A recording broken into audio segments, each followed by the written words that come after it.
everybody. This is Bo, and we've got some time here because we were supposed to be out of the office, out meeting and greeting, and taking some time off. No, actually, we scheduled some personal time, and that was canceled. So for September 22nd, 2009, we decided to do our own blog to fill the gap that we have here. And this gap is a touchy-feely kind of apolitical point.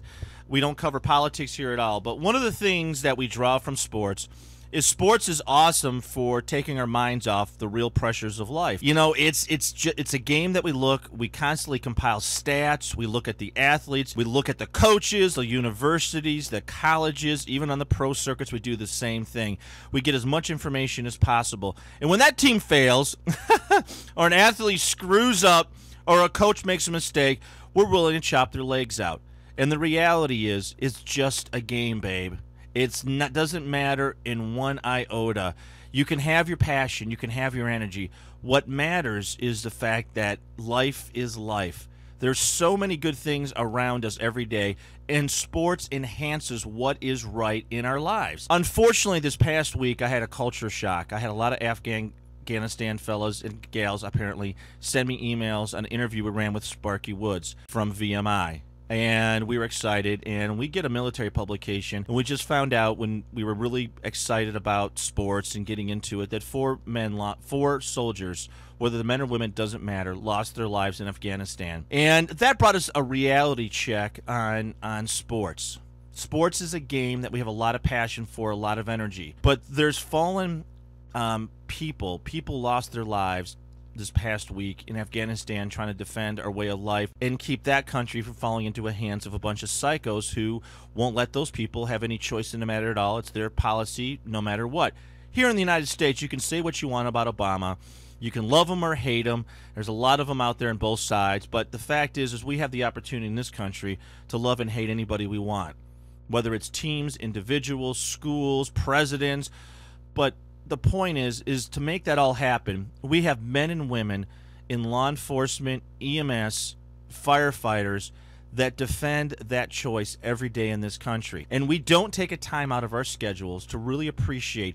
We're always looking to see if the cop is behind us to give us a ticket for something stupid.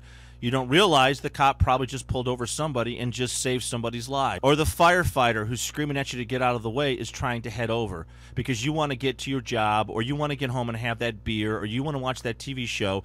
You don't care.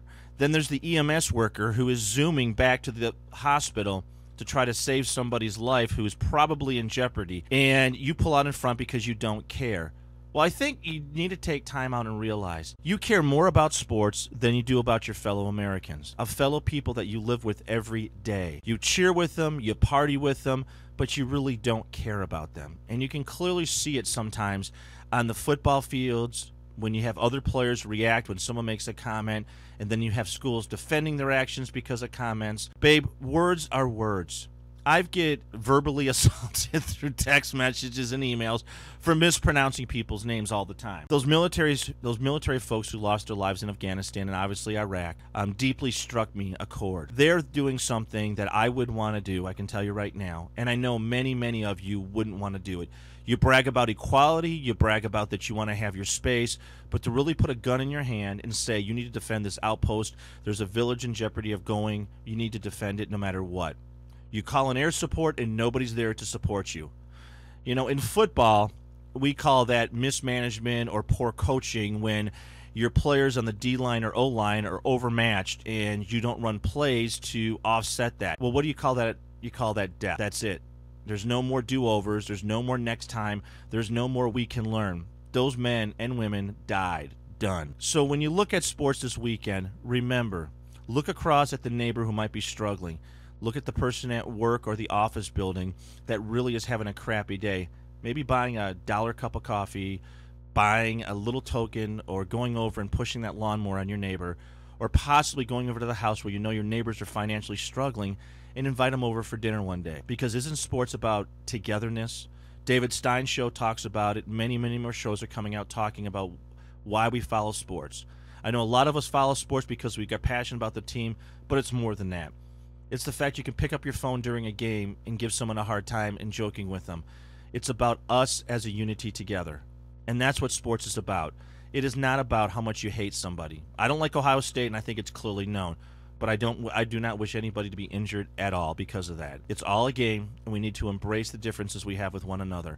And remember those men and women who put their lives out there every day. Every day.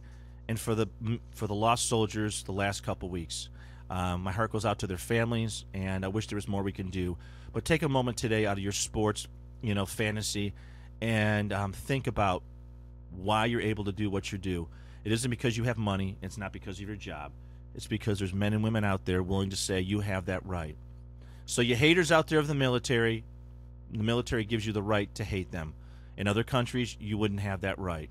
You would be put in jail or possibly out of work or in death camps.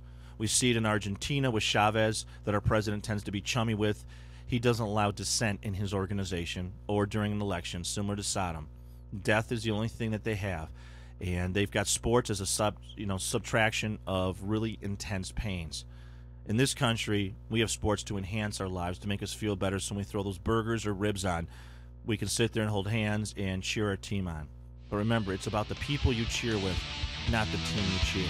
This is Bo, and thanks for the few moments I had a chance to speak with you today. We haven't done this in a while. Take care, and as always, follow us at csportslounge.com. And text us or email us. We got a tweeter up there, so we keep letting know the guests are coming on. So thank you, and we're out of here.